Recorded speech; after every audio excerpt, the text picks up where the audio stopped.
You're watching Leafs Morning Take with host Nick Alberga and former NHLer Jay Rosehill. The show starts now. All right, the Leafs get set to take on the New York Rangers on Friday. We're 8 days away from the NHL trade deadline presented by Bet365. It's the Thursday edition of Leafs Morning Take. How are we feeling, Rosie? Yes, it is. I don't know. I'm glad it's game day. It's you got the Rangers here. Been a solid road trip. Got to do it again. 2-game winning streak. They're fighting for a wild card. The train keeps rolling, baby. It's going to be that type of show. It's not game day. The Leafs play tomorrow. Oh, my gosh. That's a weird one to me. I always had Thursday in my head. It's not even tonight, eh? No, it's fun.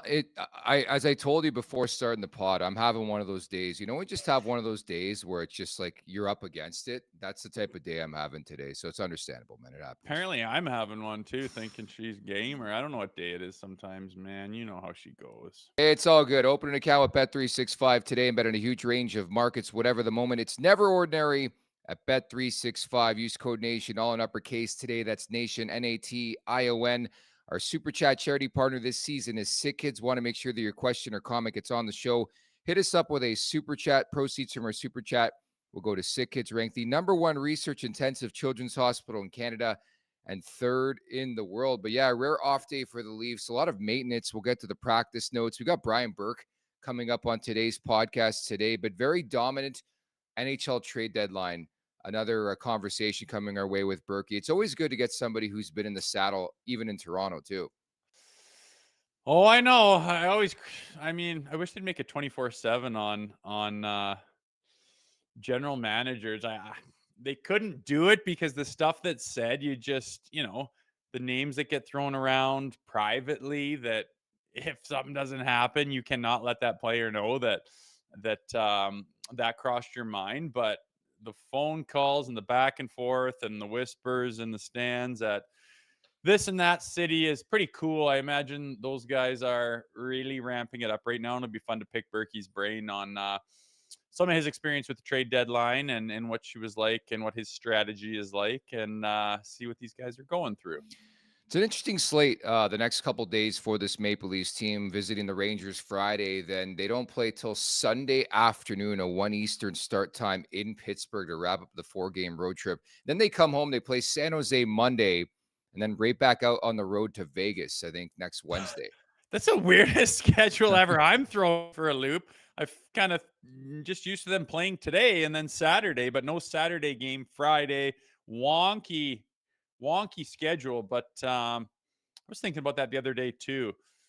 Can you imagine trying to put together any one of the sports, the sports in leagues throughout wherever, and trying to get 32 teams and trying to shuffle them around where it makes sense, where no one gets dicked over, and the concerts and the venues that they play out of. And I don't even know how they do it or where they'd even begin. It's incredible that they do it, but the people that do it certainly know what they're doing. So I'm not complaining that there is a little bit of a wonkiness in this week's schedule. It is just fine. It's interesting, too, when you look at the standings, like who wants it. Watching the Ottawa Senators last night, Winnipeg is such a wagon, but the Senators, it's been up and down and up and down. And I'm sure you're caught up on social media. A month ago, Senators fans were like, oh, we're nipping at your heels, Toronto. We're going to be in first soon. And they've lost 5 in a row. Brady Tkachuk got hurt at the Four Nations. And they're up against it to even make the Stanley Cup playoffs. Just shows you the margin for separation in this league is slim to none right now, and the Ottawa Senators really, really struggling. But I have been sort of watching the games more intently, just because I'm curious to see who the Leafs play in the first round here. I know it's going to be that time of year. You're starting to watch the standings a little bit, and man, they're tight in so many different spots. I mean, we're talking about the Rangers tomorrow night. They're fighting for a wild card. A powerhouse very recently, and it's just you don't have to go on much of a skid. You don't have to have the wheels completely fall off to lose your spot and be scratching and clawing. And I mean, as even the Leafs, like as much as they've been at the top of the standings, you got Florida and Tampa nipping at your heels there. Like it's just it's one game here and there that can often be the difference. And I think it's pretty nice that the Leafs haven't been jockeying back and forth and swapping positions. They've kind of, a little bit of here, a little bit of this, but they've been mostly the top of their division for a pretty good chunk of the season, which is impressive. And the way they play and rattling off three here and this, that, they've had a couple of skids throughout the season too that I can think of that stand out. But other than that, quite consistent. But like you say, the parity in the league, it just doesn't stop, man. There's good teams everywhere. In support of Sick Kids, thanks for keeping my days driving for UPS entertaining, fellas. This is from Bobby Vandersloos in support of Sick Kids and sends us a super chat. $10 for Lisa to publicly spill the tea. Pontus. Bobby Vandy? Yeah, it's our guy driving the UPS. Shout out to Bobby. He likes a bit of Pontus, does he? Hello, Pontus. Yeah. Good morning. But yeah, he's recommending, he's requesting, he's putting $10 on the super chat for Lisa to publicly spill the tea on which former Maple Leaf she dated. Ah, yeah. Well, money's on the table now. Who? A Hall of Famer from, did she say an era? She didn't say an era, but this is the running mystery of our chat all season long. Lisa Grinton, who is chatting right now, watching the show, disclosed, I think, a couple months back that she had dated a former Toronto Maple Leaf legend. And give us another hint, Lisa. We need a hint. Give us a little something. Yeah, we need a bit extra. Oh, she said 2000s. She said 2000s. Okay, there you go. Ooh. Whoa. I got to go down the history of who's had wives and who hasn't. Maybe the guy didn't have a wife at the time. Probably not. Hopefully not. In the 2000s, all of a sudden, Lisa's a little younger than I was picturing. Good for her. Wow, how old did you pick Lisa to be? Like 85 years old, or? Well, I think didn't she shed some light on, like, I guess she said legend, so we're thinking like Daryl Sittler, and maybe that would date her a little bit. But the 2000s, all right, now we're talking. Let me crunch my brain on that one. Yeah, let's find out. This is the mystery of the season. Maybe we find out at some point in time. Maybe if that's a good deal. If the Leafs win the Stanley Cup, I think Lisa should come on the show and reveal who it was. How about that? And profess her love to this guy once again. Yes, that's it.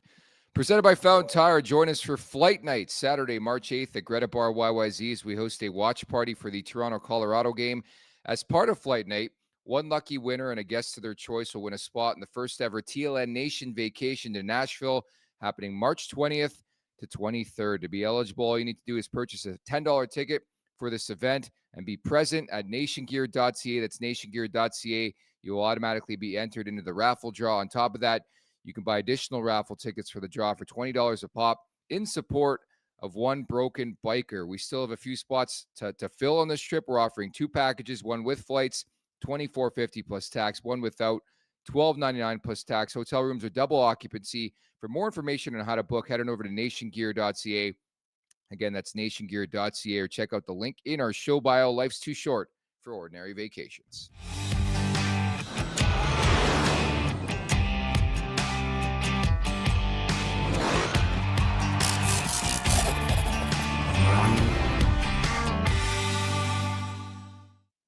Less than a month away from the first ever Nation vacation. It is going to be a blast. So make sure, again, get your spot if you haven't reserved today. Nationgear.ca. As mentioned, Brian Burke coming on, Rosie, in about 20 minutes from now. I can't wait to hear from Berkey what he has to say about this deadline for the Maple Leafs perspective. Yeah, we will see, man. He's been through a few of them as a general manager with some different outfits, including this one we talk about every day. So be nice to pick his brain, see what's going on, see when things really ramp up. I imagine, what are we down to? 7 days? Is it not a little bit more than that? But 8 days. It's coming down to the wire. Yeah, you imagine that phones are starting to heat up a little bit. If I were a guy, I would want to get ahead of things. I'd want to get a feel for the market, who's moving, who's shaking. I'd be on the phone pretty hot, just not revealing my hand or anything, but just sniffing things out. Again, I'm so interested to see how that goes down, and what does this mean, and how much strategy and everything it goes into, how you sniff around the league and how GMs talk to each other. Is it not a big deal, or are you covering your tracks and playing this angle? And is it kind of political like that? It would be interesting to see, but nonetheless, I know phones are ringing, and that's only going to ramp up here in the next week. That's the best part about Brad Treliving is that he's involved in pretty much everything. That's been sort of the DNA of him as a GM, dating back to his time with the Coyotes, continued in Calgary. And it just sounds like even when he came on, he's involved in everything. So that's good and bad from the perspective of the Maple Leafs. At the Leafs Nation 401 here on YouTube, hit that like button, hit that subscribe button. Leafs Morning Take wherever you find your podcast. Make sure to leave us a 5-star review. Don't forget as well to visit theleafsnation.com. Think you know hockey? Play Sobeys My NHL Picks weekly for the chance to win big prizes like a trip for 4 to this year's Stanley Cup Final. A new slate of games opens up every Thursday from now until the end of the regular season. So download the Sobeys app and start playing today for your chance to win. It's pretty simple. I'm already on the app, so sign up today. But you just pick 5 winners for the week. Last week I went 3 for 5. This week, a fresh new batch, as you see on your screen right there. Those are my picks from last week. It's funny, the picks that I thought were locks ended up missing in Carolina and Edmonton. The other ones hit. But for example, tonight, I like Edmonton to beat Florida. So that's going to be one of my 5 plays this week. Oh, Oil Town going to get her on the rails against the pesky Panthers. Interesting, man. Yeah, I don't know. I mean, I know it's not the end of the show. They're doing our picks, but the Winnipeg Jets were very, very, it was a very generous line they laid for them to take on the struggling Sens, and I smashed that in a couple of different ways. It's nice to see them continue their reign of terror across the West, but yeah, a couple teams sliding, a couple teams continuing on with their business. That's a fun game to play this time of year. Winnipeg's so sick, but again, they're almost in essence the Maple Leafs of the Western Conference, where there's just every year they're a really good team. They get to the playoffs and they dry up, and Connor Hellebuck goes from Connor Hellebuck to Ilya Samsonov. I don't know yeah. how many times has he done that. I mean, is it? I mean, last year is the big one, but I don't know. I was thinking. I don't know if I should say this publicly, but I was thinking last night. I don't even know what I was thinking about, but I was like, as good as I think I was just thinking about the Leafs and between the pipes, and when's the last time they had a duo like this and a tandem like this, and you had this much confidence in their crease? You might have to go back to, I don't even want to say when for the risk of insulting some of the legends, but like you got to go back a long ways, dude. And yeah. to throw Stoli in to start, I could be just out to lunch, and I don't know why. It's just a feeling based on everything I've seen. I would have more confidence in Anthony Stolarz going into the playoffs right now based on what I've seen than maybe Connor Hellebuck. Isn't that crazy? Holy shit. I hope we don't clip this, but I mean, we're going to. There seems to be that dark cloud over top of them. Like, my God, like it doesn't matter what you do in the Four Nations in the regular season. Like, dude, we don't even care because of the blunders in the playoffs. Like, scary. And I just, Anthony Stolarz has been that solid to me that I am saying a thing. Yes, I am a homer. Yes, that is crazy. But I in my gut, I feel that. And I have zero qualms between the pipes. I hope I'm not proven wrong. But as good as the Jets are, they have that caveat hanging over them. Okay, we know, like, yeah, oh, we see it. It's awesome. But just like in the playoffs, right? In the playoffs, right?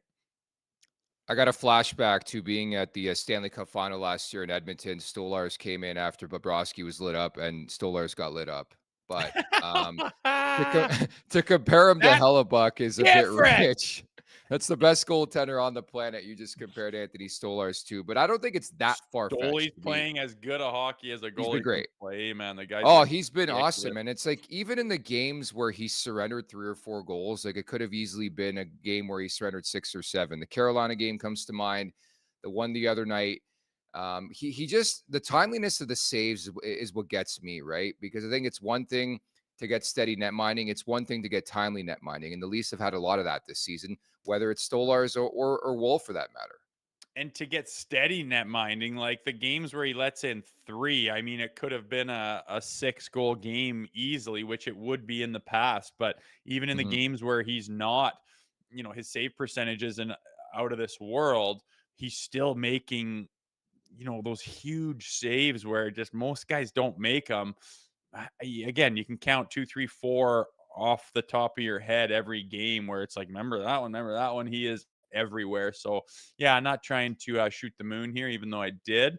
I was thinking about that last night going, my God, I have a lot of confidence in that guy going into it. And the funny thing is, the other guy that we've spoken of on this show 100 times, who is up and coming, the sky is the limit with his potential, and he's shown to play very good goal as well, is, I don't know if you want to call him his backup, but his 1A, 2, whatever you want to call it. But Joseph Woll is no slouch either. I'm pretty happy between the pipes this year as you take a second to stop and reflect.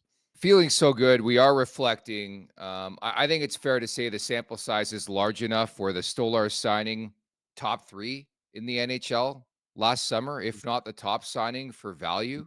Like he has performed like a Vezina candidate, dude. Who gets a goalie? I mean, goalies are so funny. Do you remember when everyone was like so hesitant to go over like $5 million a year with a goalie? And it always made me wonder, because I'm like, you put X amount into your power play guy who's soft as butter, and that's like the end all be all, but it takes a hell of a lot more than him to win. Even if he's on, it takes more than him to win. With the goalie though, like, you can steal the whole show. You can win the whole shebang. Like, how many teams, if you go back the last 10 years, they didn't have X goalie like Aiden Hill and the Binningtons, and you don't even win the Stanley Cup. Like, you're not even there. The goaltender is so important, but they seem hesitant to kind of give him the bag. And I think Hellebuck's the highest paid goaltender in the league, is he not? I don't think so. I don't think so.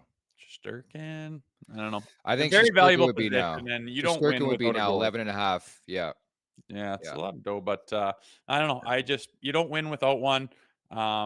To have one that's good is just, it's invaluable. And when your good one kind of doesn't get her done at the right time, she's all over. It's the most important position. It's wild. And again, I'm pretty happy we have what we have, yet to be proven in the tough stuff, but I'm not worried about it. I believe, Hellebuck makes $8.5 million a season, man. I thought it was 10, 8.5. That is a hell of a signing. And that came out of nowhere. If you recall, they had it open where it's like they weren't sure if they were going to sign him, and nobody really, like, I remember at the time, I'm like, why hasn't Detroit been pressing Winnipeg for Hellebuck? Like, nobody stepped up for this guy, which is crazier. But yeah, he's incredible. Hit that like button, hit that subscribe button. What did I say yesterday on Chris Tanev? They're gonna say day-to-day smoke and mirrors bullshit, and we may or may not believe it. So no practice today for the Leafs, but they practiced yesterday in Boston before departing for Broadway. Craig Berube saying they got good news on Tanev, whatever the fuck that means. He officially listed him as day-to-day. He won't play tomorrow, so your boy Phil Myers will get back in the lineup. Good news, everyone. Oh, what? Oh, nothing. Like, we're not going to tell you, but like, it's good news. It's just good news. Oh, okay, good. Well, you said that before. Lots of good news that turns out, I don't buy it. It's better than hearing the alternative. It's better than hearing 4 to 6. It's better than hearing LTIR or any of that crazy stuff. So I'm happy about that. Day to day, we'll see that. Tomorrow is going to be different. Tomorrow's a new day. Is that a new analogy on what's going on with Tanev? I don't know. I don't buy it, man. You leave like that. In my mind, I got 2 weeks in my mind, which I can handle. And I hope I'm wrong. I hope it's short. It's just, we've been burnt before, and we've been kind of throwing a little smoke and mirrors before. So I'm sorry, Toronto Maple Leafs. I understand why you do it. If you announce X right now, everyone's talking about, we're talking about, are we going out to get a guy? Who are we getting? Who can't fill in his shoes? Oh God, who needs to step up? Like, they want to avoid that shitstorm. And that's the nature of the Toronto media. We are a part of it. There's a lot of eyeballs and a lot of people talking about it, and they just want to avoid an avalanche of news and speculation when they give out too many details. So they keep it vague. I get it, but let it be known that when you give out some information, we're not all going to bite on it hook, line, and sinker. If it's truly day-to-day, I would keep him out for the rest of the road trip, if not Monday's game against San Jose too. Like, they're playing Pittsburgh, San Jose back-to-back. Fingers crossed you're winning both those games. Those are inferior opponents. You find a way. The Rangers one, I think, will be a bit more difficult, but they're banged up right now. Keandre Miller's hurt. Chris Kreider's hurt. Adam Fox is hurt. You're going to get Shesterkin most likely in that game. but I think there's a pathway where you bide some time here for Chris Tanev. You got some separation in the standings, so I got no problem resting the guy. I want him for game 1 of the playoffs ultimately. Yeah, totally. Couldn't agree more, especially when you come down like he's not playing tomorrow. And then it's pretty sweet to have Pittsburgh and to have San Jose. You know, if you were facing some real tough interdivisional opponents, it's like God, but it's a nice little spot. If you had to pick it, I don't see why you wouldn't pick now for this to happen. But good news, it's better to hear that than to hear the alternative. So I'll take it, and we will see as the week progresses. And yeah, 100%. There's no way he's going to be in there against San Jose or Pitt, and we will kind of reevaluate in about a week here probably. And hopefully there's new news of him skating, and I don't know. We'll see once he starts taking some contact and stuff. Obviously he's close, but until then, he's on the shelf in my mind. Tammy writes in, day-to-day could become week-to-week in Leafs land. Yeah, it's true. Day-to-day from being day-to-day, it seems, and we sort of chuckle about it at this point in time, but it really has that feel for Chris Tanev. Lisa writes in, Rangers will come out strong. A lot of folks in the chat want Mikko Rantanen, too. There's a lot of love for Mikko Rantanen. He's been sort of linked to the Toronto Maple Leafs.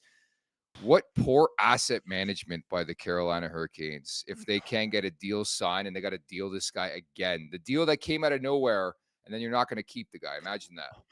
Dude, you think you'd do some due diligence? I know. I know you can't tamper or whatever, but to get a semblance of what this guy wants and where his head's at, and if we make this huge deal, like it's we're not going to get screwed by it. And he shows up there, hasn't been playing awesome, and has turned down a pretty lucrative contract, I believe. Shining some doubt on the fact that this guy might even be in Carolina. And I don't know what it is about Carolina's ownership, but it's like a million times now I've got this hint that people don't love it. I've heard they're cheap, like grossly cheap for the NHL. Just don't want to give the guys the resources that they need to feel like you're in the NHL and to feel like you have every opportunity to be as good as you possibly can. And that owner just seems to want a nickel and dime. And I can imagine that has taken part of these negotiations. And my God, if they if they don't sign this guy, there's just not a chance they're in a better spot than they were before they did anything. Like, what a monumental collapse. I imagine like the stuff that GMs dream about, that they wake up with a lot of sweat and anxiety, one of those nightmares where we made this huge splash and end up getting absolutely bent over a barrel over it. It'll be interesting to see. I think I said yesterday, I think it'll raise eyebrows regardless of what happens. To compound things, Martin Necas has been incredible for the Colorado Avalanche, and the Avs really haven't skipped a beat. They win last night, late cover on the over. Thank you very much. But yeah, that in lies the intrigue for me, where it's like my perception of the move. You bring in Rantanen, no assurances, but you're going to play with your best friend Sebastian Aho, and still, again, there's been so much turnover in this guy's life. I don't chirp him at all. I think you need some time to digress and break down and digest what's been going on. And they need a decision pretty much in the next week. Are you going to resign? Here's the terms. If not, then we're going to have to flip you again. But I think that's the biggest story leading up to March 7th is Mikko Rantanen ×2. And if he is dealt, where does he go? And support us, Sick Kids. Thank you for the super chat. KPG writes in, props to Tree for signing Tanev and Stolars. Beats anything Dubas did over 5 years building playoff architecture, not pussy architecture. Your thoughts, Rosie? Oh, shots fired. Shots fired. Yeah, I don't know. If you look back at the Dubas era, comes in as like a young kid, man. Like, how does this kid get the reins of the Toronto Maple Leafs? Oh, well, he crunches the numbers and he's a big Corsi guy. It's like cool. And everyone was like, I remember it coming in when I was playing. It was just vague. Some people knew of it, some didn't. Some put stock into it, some didn't. But these Corsi numbers, you're crunching all the numbers. And it kind of reminds me of Moneyball, right? The movie where baseball kind of went that way. And you build a team in an unconventional way. Not that Dubas did, but you just put value in these numbers. And I felt like he was staring at the piece of paper on his desk a lot harder than he was looking at his team and watching them play, and kind of lost sight of the type of team that wins. And I think they got away from playoff hockey, and it showed up in the playoffs. And I think he gave some guys some contracts and gave them some no move clauses that really hamstrung the organization in a way. I mean, if you're nitpicking and looking back, and obviously you can look back with hindsight, which is always 2020. But yeah, old Doobie. I don't know. I wouldn't sign him up the way the Leafs did as a young guy who likes to bang the numbers the way he did. I'm much more comfortable with Treliving in there. In support of Sick Kids, the Parcel Pappy at it again himself, Bobby Vandersloos. Appreciate the super chat. Just because Nikki nailed the last name, he sends us $10 more. And Rosie with the Pontus call special stuff. You're welcome, Bobby. We love it. Oh, he's hot in the chat today, flinging Yeah. some cash around. Must have had a good night at the Bet365 app last night, just chucking it around. Thank you. Maybe that's it. Additional information from practice. Max Pacioretty took part. Berube saying he looked good. Will probably be available for the game against the New York Rangers. Something to keep in mind moving forward. And Berube also downplayed concerns about what's ailing Nylander. It was a maintenance day, as mentioned. So Tanev, Riley, Matthews, Marner, Nylander, OEL, and McCabe all did not practice, and they got today off too. Yeah, heavy maintenance time, which is fine, man. We've talked about these dog days, and you throw that Four Nations in there. Willie, like something's kind of bugging them. Chief would just be like, "Okay, like then shut it down, and you can take tomorrow, and you don't have to skate." Like, especially those three that played in that tournament. I mean, any time they even just slightly raise their hand, it's like shut them down. Like, take the time. Go get in the cold tub. Go lay on the table. Get some stuff worked on. Do some different rehab and physio things, and just do whatever you got to do to feel good, because you deserve it. You've earned it. We do not need to ride you at this point in the time where you're grinding through injuries. I mean, we expect you to do that during the playoffs. So let's make sure you're going into the playoffs as healthy as possible. I don't mind this at all. And I buy that as well. I know you didn't see him in overtime and everyone's looking at him, but I believe that it's nothing to be worried about. It's a maintenance day. Give these guys a blow, especially when there's some veteran dudes. They know what their body wants. Sometimes a guy could get any day off he wants, and he's like, no, I need to be out there at practice. I will feel better if I go. Those veterans know what's best for their body. You don't get to that level by not listening to yourself. Apparently, it was pre-planned, the 3 Four Nations guys to take this day off, and I like it. A bit of a buffer in the schedule. You've won 2 in a row on this road trip. Give these guys a couple of days off and get ready for the New York Rangers coming up on Friday night. In support of Sick Kids, John Gallagher sends a super chat. Really appreciate it. Question for Rosie. What do the boys say to someone to rebuild them when they get work like Komisarek and Lucic fight? Props again for going with McGrattan. Thanks, dude. So what was the question? What did guys say to each other? What do the boys say to someone to rebuild them when they get worked like Komisarek did, I guess, against Lucic? Your boy, Kami. We want to get Kami on the pod. I saw him in Montreal the other day, by the way. Did you? I saw him at a golf tournament. I went to Augusta to the Masters last year and I heard someone yelling Rosie up at the first tee box. I was like, what is going on? It was Komisarek, and one of the nicer guys all time, and we've actually butted heads a couple times in practice and whatnot. But an all-time good guy. Big Polish Psalm gun. But yeah, I don't know if a guy doesn't do well in a scrap, you just try to do your best to bang the boards and kick him and give him a pat on the back when he comes out of the box. Or if you go into the locker room at intermission and say, hey, and just act like you didn't notice that he lost, and you just pump the fact that he showed up, and that a boy way to spark the boys and kind of act like you didn't notice it. But when everyone's fired up watching a fight, especially right in front of the benches, and it goes one way decidedly, the one bench kind of peters down and the other one rises up and gets a little louder. So it's always pretty obvious. But honestly, showing up is 90% of it in my mind. Doesn't matter who, when, where, or how it goes. You show up is what matters, and at least gets the potential for your bench to get going. Rosie, speaking of which, we had this discussion in our group chat prior to starting today's show. Ryan Reaves hasn't played a game since February 4th. Like, we're looking at almost a month between NHL games here for Ryan Reaves. Yeah, it's true. It is true. It's not totally unexpected. I mean, to think of the different depth pieces they're moving around and how they're trying to shuffle and find some chemistry with certain people, how they're trying to find offense with the bottom six, how they're trying to get the depth pieces moving offensively, right? And I mean, that's going to take some of the pressure off the big boys, because, what is one caveat that this team has? It's kind of built around 3-4 guys which hasn't really been done before. And you would love to alleviate some of the pressure on them to score goals, especially when it matters, which is what has ailed this team. So who's the odd man out? I mean, let's be honest. I was the odd man out all the time, and I understand it. And it was years and years ago where that was a more prevalent role. Now there's not a lot of space for Revo to do his thing, and I understand why he's kind of the odd man out. I like when he's in, and when he's in, I want him to play heavy and bang and crash and forecheck and hit. And if anyone has anything to say about it, I mean, Revo's at the point in his career with the league the way it is, he could challenge the entire bench every single game, and there wouldn't be a whole lot of pushback or consequence, which has not always been the case. So I understand Revo's role, but at the end of the day, it just makes sense that he would be the odd man out at times. Yeah, it feels a bit like he's getting pushed out, doesn't it? Just maybe because of the depth, and Robertson's playing well and Holmberg's playing well. Like, they just can't find a way to get Revo back in the lineup.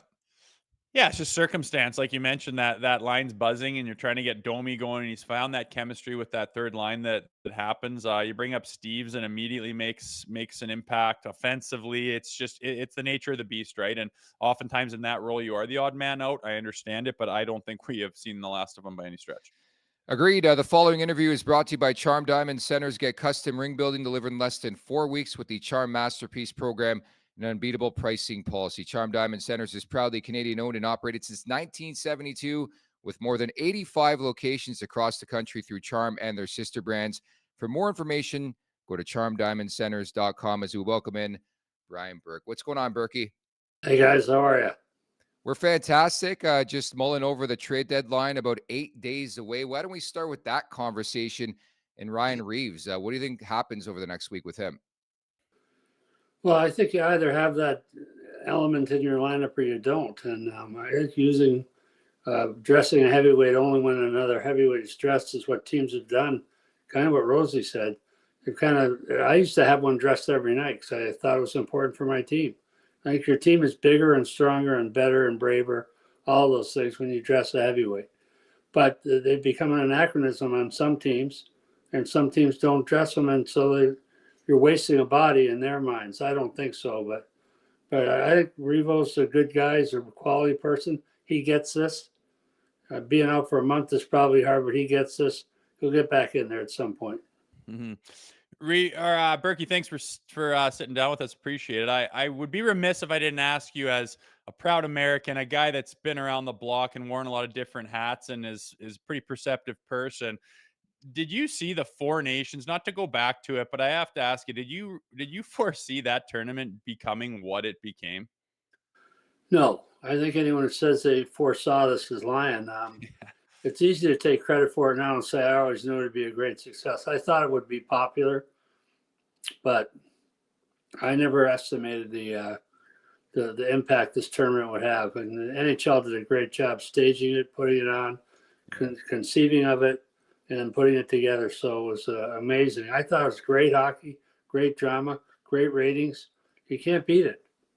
Oh, we just crave for that level of hockey for like a decade. I can't wait already for Milan next year in Italy. But I see you at the games quite a bit at Scotiabank Arena. As mentioned, 8 days away from the trade deadline. First and foremost, like, what do you make of this Maple Leafs team right now?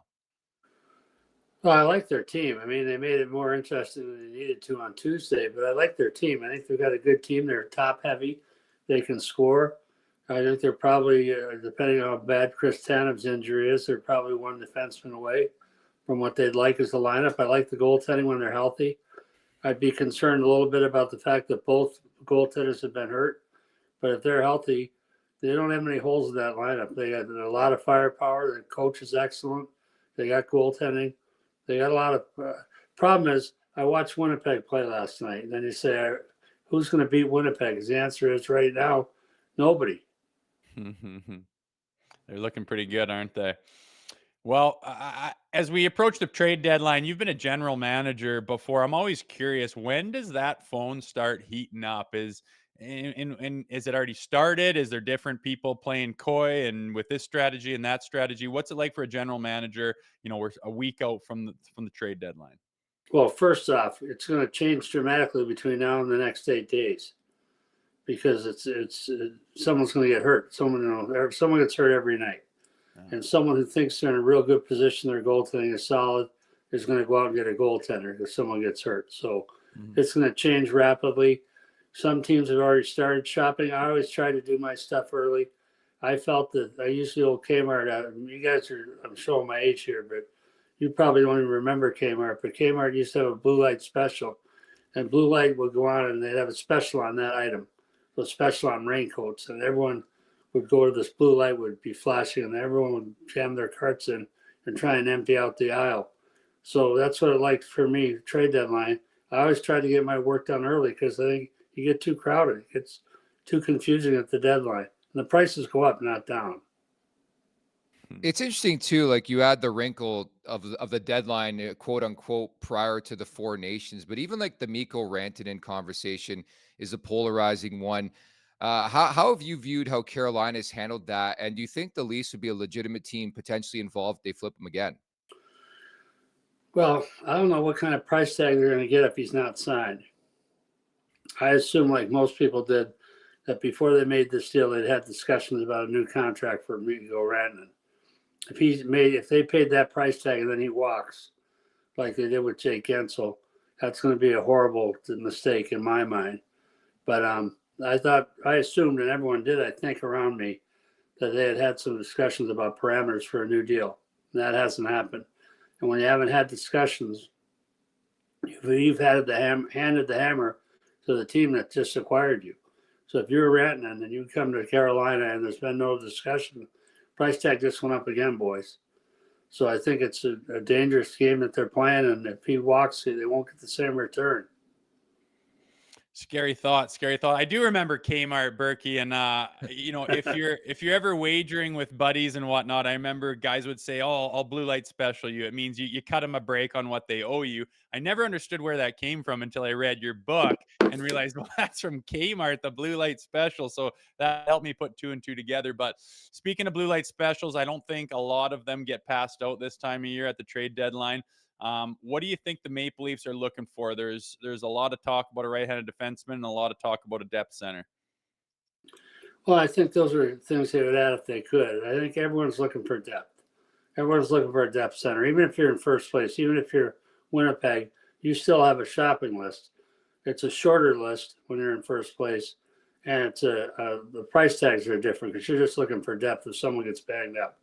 So we brought in, the only deal I made the year we won the Cup, I brought in Brad May late, well before the deadline, but late in the year, just to add depth and character and just in case we got banged up. He was a really important part of our Cup team, but we didn't do much because we had a really good team. We knew we were close. But it turns out, you guys know this, we ended up playing without our number one goaltender for first two series here we won the Cup. Thank God Ilya Bryzgalov saved the season for us. But Jiggy's son was born with one eye missing, his son Max. So we had to play first two series without Chiguera.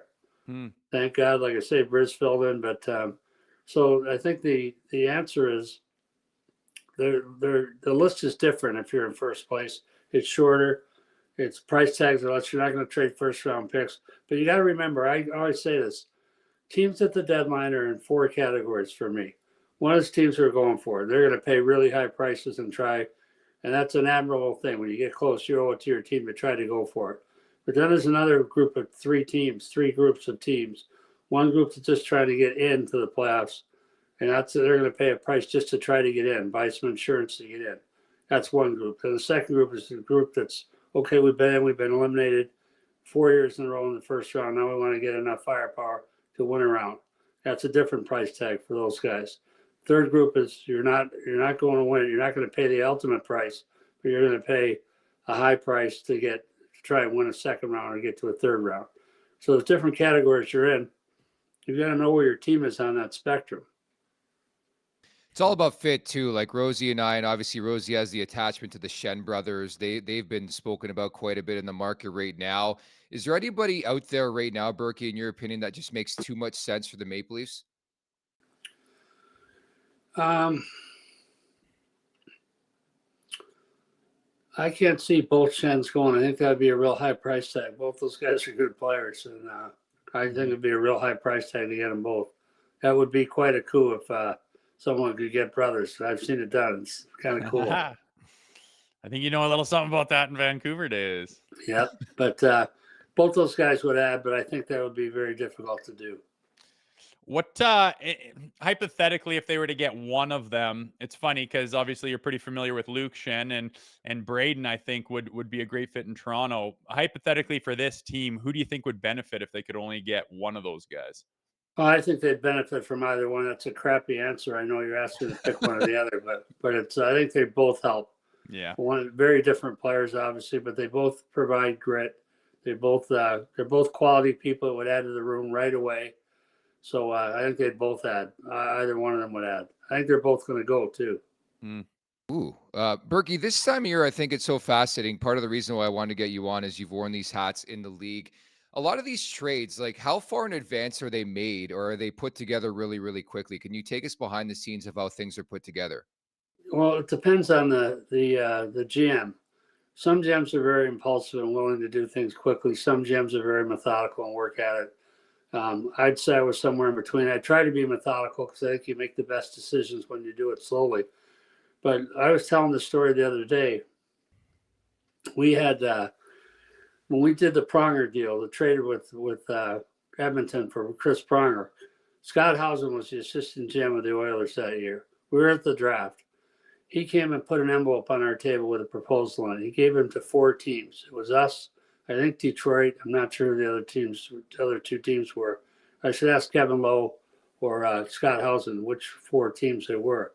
But they handed us an envelope that said, first team to do this, we'll do it. And it was Laddie Smead, Joffrey Lupul, and a first for Chris Pronger. We said right on the table, as soon as I looked, I handed it to Bob Murray. I said, yeah, we'll do that. So we went right over to him. That trade was made in 12 seconds. nice. Now, it was held up because we had a tagging room issue, a salary cap issue. So we ended up not doing it until after the first.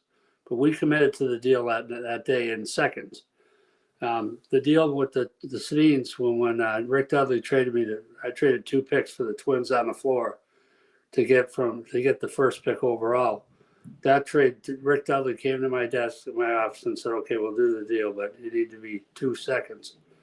I said, no, it'll be 2/3 or whatever it was. Made the deal in seconds. But we had worked on that deal for days and days and days. So sometimes it's a quick result that brings to a culmination a lot of work and effort, preparation. Sometimes it's bang, bang. I always think it'd be interesting to have like a 24/7 or an E60 or something on the general managers. I think it'd be impossible to do with the conversations that are had. But when you're dealing with that, and is you got one deal that can happen quick and one that takes some methodical play towards it. Does ego come into play sometimes, where a guy's pissing you off or certain guys rubbing you the wrong way, and if it doesn't come to fruition really quickly, do you start to get the the guy's button heads, so to speak?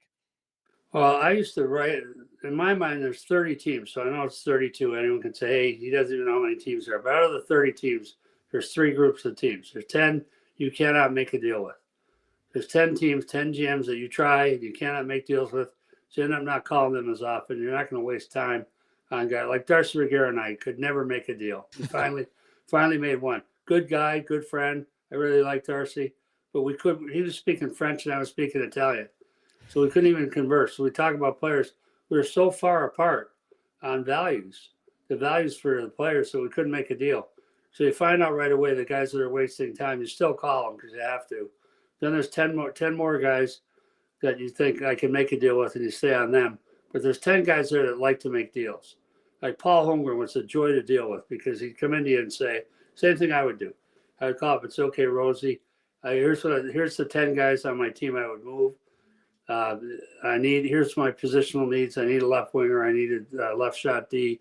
Here's the guys I would move. Here's the draft picks I would move. Lay it all out and see if there's a fit. If there's not a fit, you move on. But sometimes there's a fit, like James Van Riemsdyk for Luke Shen. That was the deal I made with Paul Holmgren. He agreed to that deal in seconds because he's that kind of guy. He's very, very prepared. Did all the work in advance, but could move quickly. Right. Do you have any good deadline stories from your time with the Leafs?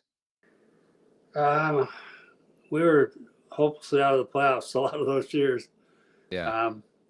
No, I can't remember too many. You can't ask me that question, Rose. You got to tell me that before Does it I get there. Does I it get your can't dig up juices that stuff. flowing thinking about the deadline though, and what that used to do to you? Do you Yeah. envy the guys that are going through it right now, or is it something that's just too intense? What's your thoughts on it in general? Well, if it's too intense, you should be doing something else. I mean, it's an active time of year. It's fun in the sense that it's the busiest time of the year for a lot of people, and the phones are ringing, and that part gives you some juice out of it, right? That's fun. But I think more mistakes were made at the trade deadline and the rest of the year. For July 1st and the trade deadline, more mistakes were made those 2 days than the rest of the year combined, times two, because of the pressure to improve your team, because of the four groups. And everyone's trying to add something. And the people who identified themselves as sellers are trying to get the best value they can. So it's hard, but it's fun too. And I say I wasn't a big deadline guy, but you still got to work the phones. You got to be on everything. But if major trade happens you don't know about, you're asleep at the switch. You got to at least know it's there. And you have a chance to say, no, I'm not going to do that. So we're not going to be able to make a deal every time you get. But if you don't know that player's in play and he gets moved, you're not doing your homework.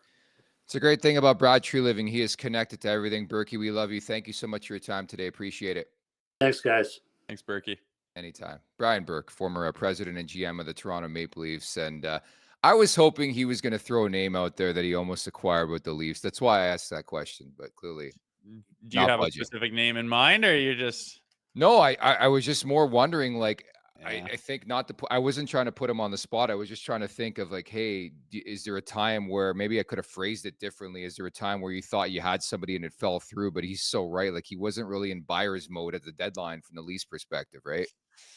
Yeah, and it's tough. I mean, to get put on this, but some people come to me and ask, like, "What's your favorite?" This is like, God, I can't think. Like, there's so much going on. You can't imagine the amount of phone calls and possibilities and thoughts that this guy's had at the deadline as the general manager for multiple outfits. I can imagine it's tough to pull one out of his hat, but there's no shortage of stories from that guy when he gets active, and that goes from Hartford and his time in Anaheim, time in Vancouver, Toronto. He's in Calgary. He's got a million, so I imagine it's tough to pull one out. But it's nice to pick his brain. I'm genuinely curious what it's like to be a GM, and as Berkey pointed to, you better be working the phones and you better know about every last deal that's going on, or you're one of the suckers that just is not doing your due diligence. Look, I'll say this. I was in the press box on Saturday, and Berkey is, rough exterior, tough, hard nose, and then you see the Canes GM, and he is quite the opposite. Is he a little pigeon bitch? Eric Tulsky. I don't know the guy. Little weenus? I mean, I'm not going to say anything offside. I mean, it's just different perception. Like when I see Berkey, like, and I'm like thinking in a GM hat, like I probably want to listen when this guy calls. If the other guy calls me, I'd be like flush, like not even pick up. So. Oh, I see Eric Tulsky here. Yeah, I recognize that fella. Nice guy, probably. But yeah, I mean, you wonder how much like intimidation and you hear of these guys like FU matches on the phone. Are you out of your mind? And some guy's got a reputation for being an idiot, and it's like anything else, man. It's kind of like politics. You're working the phones. You're trying to create these relationships, but still get what you want and not show your hand. I can imagine it's very interesting. So a lot happening behind the scenes today. And this week in particular, I'm hoping Brad Treliving is in on everything and is playing his hand as well as he possibly can. And if you recall, Berkey and Kevin Lowe almost went to blows over the Dustin Penner offer. Man, Berkey's the best, dude. Like he legit offered to fight him personally Yeah, and was going to do it. And Berkey's wife is like, "What are you doing?" He's like, "No, I'm gonna fight him." Too funny, man. Read his book if you haven't read it. It's called Burke's Law. It's Law. so good. Berkey's Law, right behind me right now. It's an incredible read, and it's very Brian Burke. And I've always said in this podcast, one of the highlights of my career, I've done a lot of great things, including working with you, working with Brian Burke, doing Hockey Central. I did it 10, 15 times. Just a fountain of knowledge. Like you can throw anything at him and he'll have a story. Like I love story time with Berkey. That's why I love those episodes with Merrick. That's why I listen to The Sheet now, and he's on with Merrick every Friday. It just it's appointment listening. Yeah, it is. And I mean, he's no dumb. He's a smart guy, law degree, Harvard, and has been in the game a long time and thinks things out and has an opinion and sticks to it. So obviously a great recipe for a good guest, which is why we keep having him on. And tonight was no exception. Shout out to the Sheetheads, an absolute legend in Brian Burke dropping by Leafs Morning Take. The Daily Faceoff Trade Deadline Special is coming away on Friday, March 7th from 11 a.m. to 3:30 p.m. Eastern, exclusively on the Daily Faceoff YouTube channel. Instant reaction, expert analysis, special guests.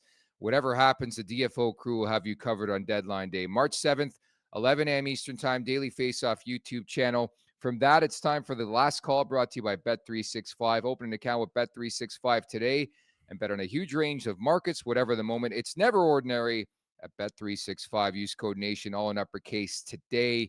I'm going back to the Oilers. Well, Stanley Cup final rematch in Florida. No Matthew Tkachuk. Panthers beat the Oilers earlier this season. Edmonton's struggling. I'm laying money. I'm hitting the money line here. The Oilers money line in that game. Those Tkachuk brothers got into a pesky tournament against the Dude, Canadiens. you would have thought they Barely won. scored a They're point. going on new heights. They're going on Fallon. You would have thought the Americans won. That's all I got to say. I know it's great. I got some heat on Twitter the other day because I explained how I think it's great for hockey, growing the game in the States, but they lost the tournament. I'm sorry. They're burying the lead when they go on these shows. You lost. I don't mind throwing shade at Canada, though, saying we wanted Quinn Hughes back in, but the Vancouver Canucks wouldn't let him back in. I think we know who they were cheering for. That was some shady dealings. It's like, I'm sure he's saying it for clicks or whatever, but get real, boys. The rules of the tournament were the rules. You didn't have Quinn on. We couldn't have gone and got Pietrangelo if we wanted for the gold medal game, or you guys would have caused a stink. It was what it was. So, yeah, causing a little bit of waves, but at the end of the day, I think Team Canada putting the intensity meter where they did might have been too much for those Tkachuk boys. But yeah, both of them are out. In fact, my pick, I'm looking at the standings, our division, what's happening. Calgary Flames, team I cheered for growing up. That Dustin Wolf between the pipes is pretty goddamn good goalie.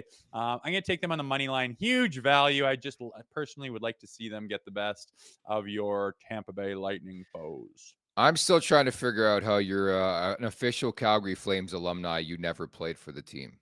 It's the biggest alumni in the league, I think, almost. And you're literally a part of their alumni, and you're not part of the Leafs alumni, and you played for the Leafs. I don't know what you got to do to be official, but I can write an email and get tickets to the alumni box, so that must mean something. I just don't wear the jacket. The jacket, I don't. That's reserved for Wendell and Darcy, I think. Yeah, and Jeff O'Neill, you're so right, because you're one of this podcast. You and I went into that suite, and it was prior to some of the legendary rants and the takes on this show. So I wonder if we try to double down and go back, what would they say? Like, no, sorry.